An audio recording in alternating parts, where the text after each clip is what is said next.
Olá, meu nome é Andreia e vou falar um pouco para vocês da valorização da cultura africana no Brasil. O Brasil é um povo rico em diversidades culturais, consequência de uma colonização construída por diversos povos que se integraram, trazendo suas esperanças, seus planos e um patrimônio cultural. Para compreendermos a história de um povo, é necessário primeiro conhecer suas origens. Portanto, é muito importante para os brasileiros saberem a cultura e a história do povo africano, as suas influências, os seus costumes, todas as raízes que eram ignoradas e praticamente desconhecidas até há pouco tempo, muitas vezes por preconceito ou até mesmo desconhecimento do nosso povo. Em 1550, iniciou o tráfico africano para o Brasil. Em 1808, a corte portuguesa se transfere para o Brasil. Em 1831, tivemos a Lei de 7 de Novembro, que foi a primeira a proibir o tráfico de escravos para o Brasil. Em 1871, surgiu a Lei do Ventre Livre, onde todos os filhos de escravos nascidos a partir dessa data eram livres. Em 1888, nós tivemos a abolição dos escravos, com a Lei Áurea assinada pela Princesa Isabel, onde libertavam todos os escravos do Brasil. Em 2003, nós tivemos uma mudança já para o século XXI. Foi implementado essa Lei 10.639, que ela propõe as novas diretrizes curriculares para o estudo da história e cultura afro-brasileira e africana. Em 2008, ela foi alterada para a Lei 11.645, onde ela se torna obrigatório o ensino da história e cultura afro-brasileira e africana e indígena nas escolas públicas, particulares, de ensino fundamental até o ensino médio. Ela resgata as contribuições da história nas áreas social, econômica e política. Essa lei, ela veio para complementar a obrigatoriedade do ensino da lei da LDB de 1996.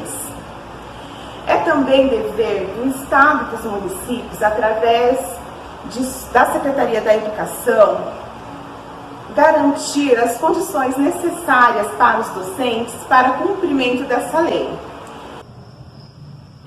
Olá, meu nome é Fernando e eu vou falar um pouquinho para vocês agora dos povos africanos, em si do continente africano.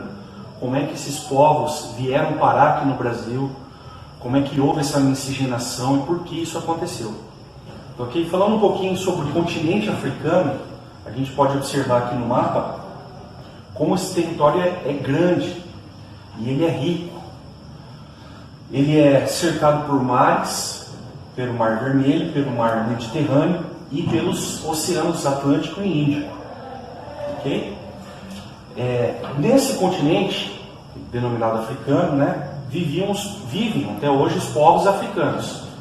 Muitos deles se tornaram escravos e vieram parar aqui no Brasil.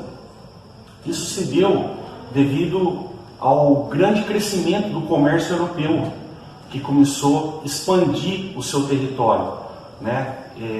Eles começaram a desbravar novos mundos, a procurar terras, novos lugares para comercializar as suas mercadorias.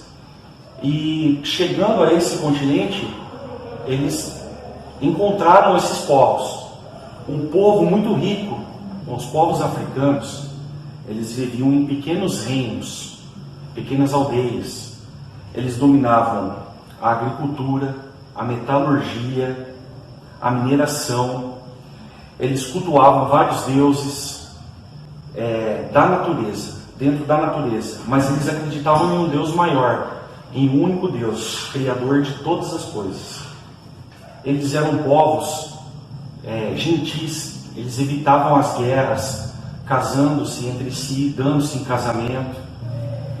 Com a exploração europeia desses novos mundos, né, desses novos ambientes, esses povos africanos eles começaram a ser escravizados e começaram a ser levados para a Europa inicialmente, e depois eles ganharam a América, onde eles foram chegando aqui no Brasil através dos portugueses, que começaram a escravizar também os povos africanos.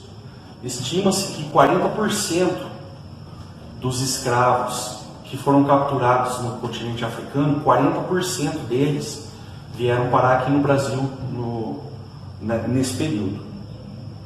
Olá, sou a Viviane e eu vim falar um pouco sobre a religião africana.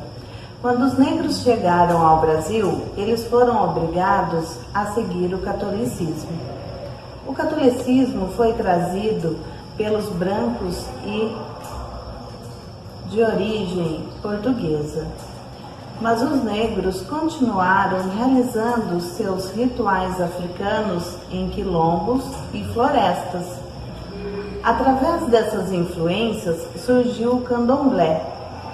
Ele aconteceu na região nordeste do Brasil. E a outra foi a Umbanda, criada no Rio de Janeiro. As autoridades policiais proibiram por acharem que era cultos à bruxaria. Tem ritmos e cantos, idiomas Yoruba e Nagô. E com o tempo houve mudança da sua característica, como por exemplo, candomblé de caboclo, que é um ritual que incorpora elementos da cultura caipira e dos índios.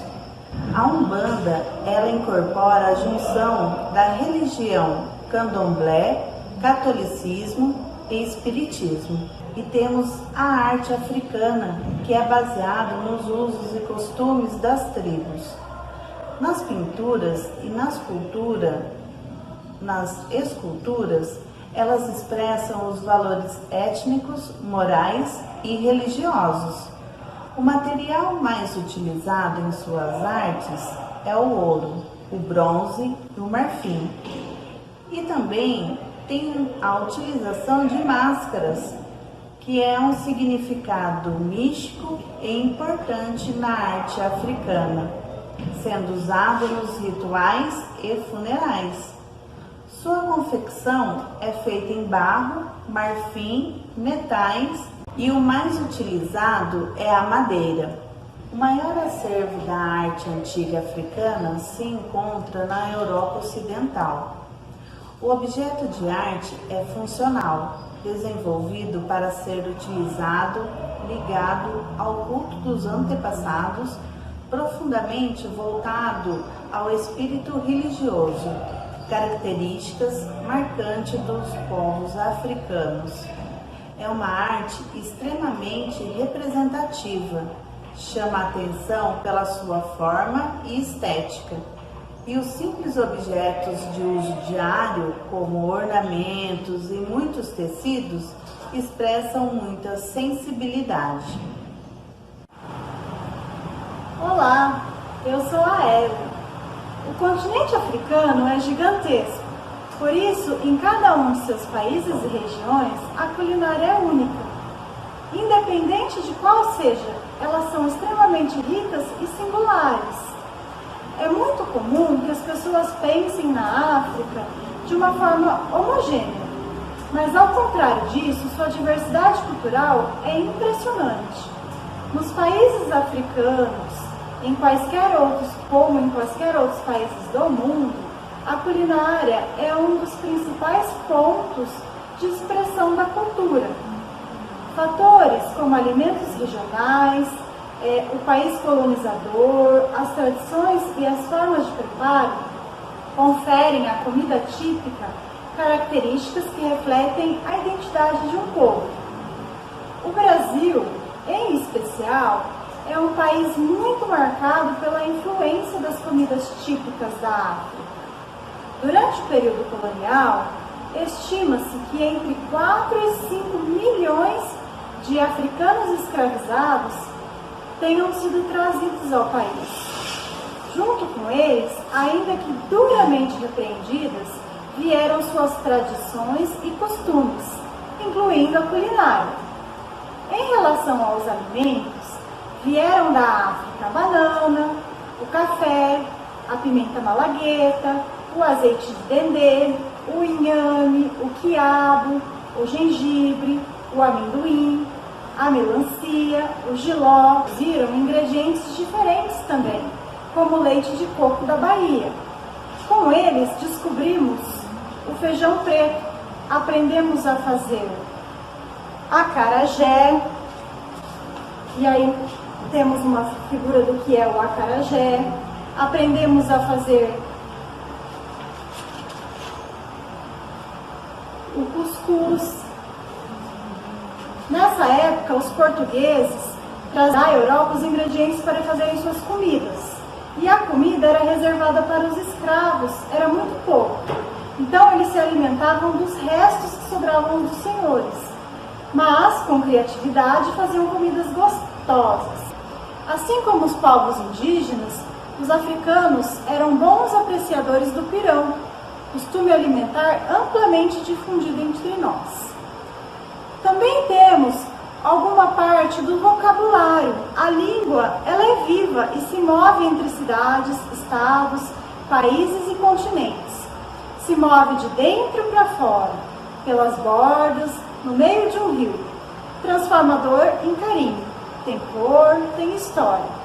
Hoje, o Brasil é um país com mais descendentes africanos fora da África. 54% da população é afrodescendente, segundo o Instituto Brasileiro de Geografia e Estatística, o IBGE. As regiões africanas, por sua vez, foram fundamentais para a perpetuação linguística de diferentes povos. Isso porque o conhecimento dos termos africanos é essencial para integrar-se nessa comunidade, vivenciar seus rituais e se conectar com a própria identidade e ancestralidade. O que muitas pessoas não sabem é que o português falado no Brasil traz inúmeras palavras de origem africana. Em razão da escravidão dos negros da África no Brasil colônia, houve uma importante contribuição do continente na formação do que podemos chamar hoje de idioma brasileiro. Muitas palavras existentes em nosso dicionário são usadas em comum sentido, tanto aqui como em Angola. Um exemplo que marca forte ligação linguística. Então, algumas palavras que a gente usa hoje, como dengo, segundo os dicionários, a palavra significa lamentação, manha, meiguice. Contudo, a palavra de origem banta, atualmente Congo, Angola e Moçambique, e a língua é Kikongo, que tem um sentido mais profundo e ancestral. Dengo é um pedido de aconchego no outro em meio ao duro cotidiano. Temos também cafuné, que também é do quimbundo, vem a palavra cafuné, que significa acariciar, coçar a cabeça de alguém. Caçula, do quimbundo, casule, que significa o último da família, o mais novo. Moleque, do quimbundo moleque, que significa filho pequeno ou garoto. Era o modo de se chamar os filhos de moleques com o passar do tempo. A palavra começou a apresentar um significado pejorativo, devido ao preconceito existente contra o que era próprio dos negros, inclusive os seus filhos. Antes da abolição da escravatura, por exemplo, chamar um menino branco de moleque era uma grande ofensa. Atualmente, a palavra moleque é atribuída a crianças traquinas, desobedientes. Também é a personalidade de uma criança brincalhona, que não merece confiança. A cultura da cachaça no Brasil começou no tempo de escravidão, quando os escravos trabalhavam na produção de açúcar proveniente da cana. O método consistia em moer a cana, ferver o caldo e deixá-lo esfriar. Desse processo resultava a rapadura, que tinha a finalidade em adoçar alimentos e bebidas. E quando fermentava, o açúcar da garapa se convertia em álcool. Hoje, o Brasil produz 1,3 bilhões de litros de cachaça por ano. A bebida é a segunda mais consumida do país, ficando atrás apenas da cerveja. Temos outras palavras, para não prolongar muito, eu vou só citar, mas também tem vários significados que, se a gente for procurando, a gente consegue. Axé, candomblé, macumba, muvuca, cuíca, abadá, cachimbo e etc. São muitas as palavras que vieram da África. Sou a Thaís e vou concluir o trabalho apresentado pelos meus amigos. A educação é um instrumento de formação de opiniões, consciência crítica. Através dela se viabiliza mudanças na sociedade. Certamente, tais mudanças na sociedade referem-se à valorização africana no Brasil, não ocorreram em curto prazo.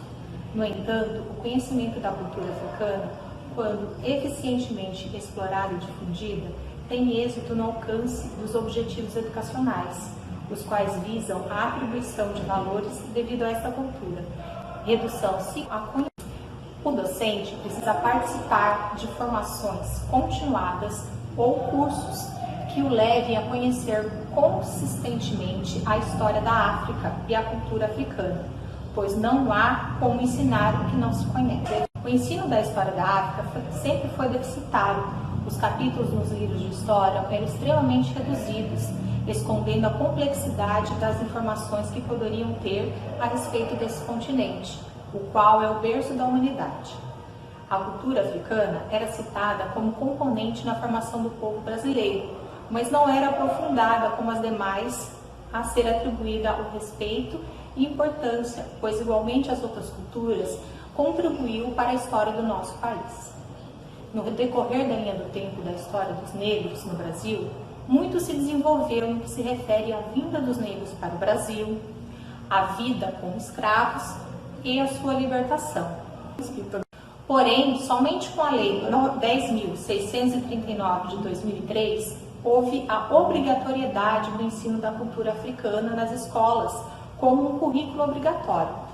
A cultura africana é rica em contos, mitos, o que dá margem para trabalhos variados, tendo influência na cultura, na culinária, artesanato, músicas, danças e vocabulário brasileiro, podendo ser muito explorado nas aulas devido à sua riqueza e complexidade, levando assim o aluno a sentir-se parte dessa cultura, identificar-se com ela e identificá-la em tudo ao seu redor. Cabe a cada educador buscar estratégias didáticas que viabilizem e otimizem o ensino-aprendizagem de tal conteúdo, permitindo, portanto, alcançar seus objetivos com eficácia, promovendo, através de um olhar pedagógico, ações que viabilizem o ensino da cultura africana no ambiente educacional como cultura e contribuiu para a formação da nossa sociedade brasileira, orientando e ajudando os alunos a serem multiplicadores desse conhecimento, mesmo fora do ambiente educacional.